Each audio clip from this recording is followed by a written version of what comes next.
Valdo, vamos falar agora direto com Brasília. Cadê o Délio Rocha? O Délio está ao vivo lá na capital federal. Aí está ele. Délio, eu queria que você trouxesse para nós informações de Brasília, primeiro dos números nacionais. Eu acho que é importante nós fazermos essa atualização constante.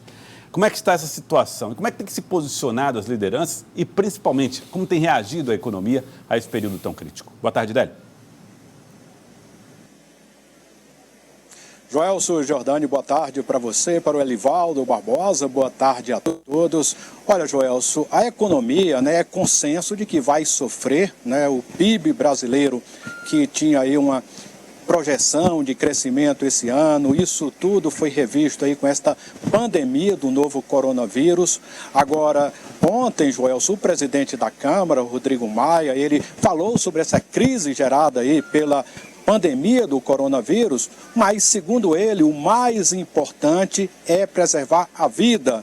Depois a gente corre atrás, segundo ele, dos empregos, de uma situação melhor econômica para o país. E ontem uma coisa curiosa que chamou muita atenção foi uma crítica do presidente da Câmara, Rodrigo Maia, a investidores, mais especificamente a operadores, aqueles investidores que atuam na Bolsa de Valores, aqueles que especulam com subidas e descidas na Bolsa. Segundo Rodrigo Maia, nas últimas semanas ele vem percebendo uma pressão feita aí por esses investidores para que seja decretado o fim do isolamento, o fim da quarentena. A gente tem um trecho aí do que falou o presidente da Câmara, Rodrigo Maia. Vamos conferir.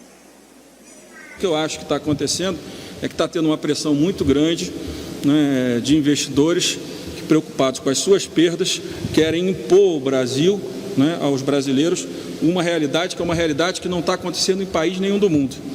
Essa pressão é uma pressão equivocada. Agora, se a gente tiver previsibilidade de 30, 40, 60 dias, a cada semana, certamente, o governo vai ter condições, junto com os governadores, de avaliar se já é hora de sair do isolamento ou se ainda é hora, ainda devemos manter o isolamento. É isso que eu penso sobre esse tema e acredito que a vida de cada um de nós, os empregos dos brasileiros, nada disso pode virar uma mera estatística na mão daqueles que têm interesse legítimos, mas têm interesses em investimentos de risco, em especulação, e que precisam entender que o risco é para você ganhar e é para você perder.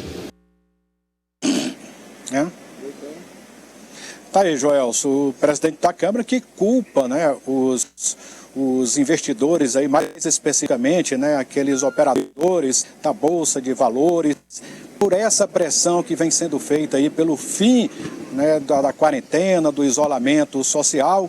E o que chama a atenção nessa declaração de Rodrigo Maia é que ele é um parlamentar muito alinhado com o mercado, aliás, não só ele, como também o seu partido, o Democratas. Joelson.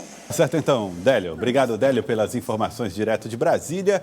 Bom, vamos ver então como é que estão os números aí da Covid-19. Ravel César aqui me ajudar, hein? A Covid. Então vamos lá. Pandemia do novo coronavírus. Registros do Brasil. Casos confirmados, 2.587. Muito rápido, que cresce a doença. E 61 óbitos. Olha, ontem estava 45. Ontem. Já são 61 óbitos confirmados no Brasil por causa do coronavírus. A maioria deles, absoluta e esmagadora, em São Paulo. São 108 casos confirmados no norte do Brasil, com uma morte na região. 410 casos no Nordeste, com uma morte também na região Nordeste. Parece que quanto maior a densidade populacional, mais casos são registrados. São 263 no Centro-Oeste, com uma morte. No Sudeste do Brasil, são 1.425 casos confirmados, com 56 mortes. É a região que concentra o maior número de mortes. No Sul, 381 casos e 2 mortes confirmadas por causa do coronavírus. Esses são os números do Brasil. Confirmados aqui no Piauí, 8 casos, não há registro de mortes, 60 casos suspeitos seguem sob investigação. São Paulo confirmou 862 casos.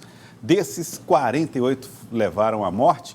Portanto, Rio de Janeiro e São Paulo concentrando os principais casos. Mas disparado, São Paulo com o número de mortes em 48 e o Rio de Janeiro com 8 casos. Elivaldo Barbosa, são os números do Brasil. O brasileiro precisa se preparar porque esse número vai crescer, claro que vai crescer, mas a velocidade desse crescimento depende do nosso ato de prevenção. É claro, a prevenção é tudo nesse momento, é tudo. É essa operação de guerra que está sendo feita em todo o país. Agora, essas pressões em relação ao que pode voltar, ao que não pode voltar, isso é natural que aconteça. Ninguém quer que a economia pare. Quem é que quer? Quem é que a pessoa de sã consciência quer que essa situação dure aí a vida toda? É verdade, ninguém. Quem quer? O operário não quer, o empregado mais graduado não quer, o empresário também não quer, qualquer prefeito, vereador, político, deputado, ninguém quer, gente. Ninguém quer essa situação. Agora, o retorno, ele tem que ser um retorno programado, planejado, acordado, envolvendo os segmentos da produção, lá os agentes econômicos, os agentes públicos, as autoridades da saúde. Então, não adianta você querer puxar para um lado, puxar para o outro, que isso aí só faz tumultuar muito mais o processo. É verdade, tem que ser com cautela.